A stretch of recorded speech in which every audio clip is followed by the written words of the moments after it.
Finally सकाळी उठिकी मु बाहरी पड़ली जंकिया अवस्थित ओलार सिंह जंगल को। जंगल पृथ्वीर एक गुरुत्वपूर्ण अंश भाव में विवेचना करा जाए। मु बाहरी पड़ली जंकिया अवस्थित से ओलार सिंह जंगल को। बाटर तो देखिपे मुझे जाऊँगी लोड करी गाड़ी लोड करके नराज आसवि बल्लापटे नहीं। ओके ठीक अच्छे चलते से दृश्य देखेबी। फाइनाली मुझे जंगल रे पहुँची जाइए।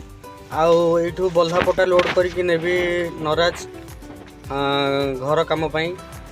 ये बल्लारे सेटरिंग काम हम नराज गलापर से अनलोडिंग हम देखिपे।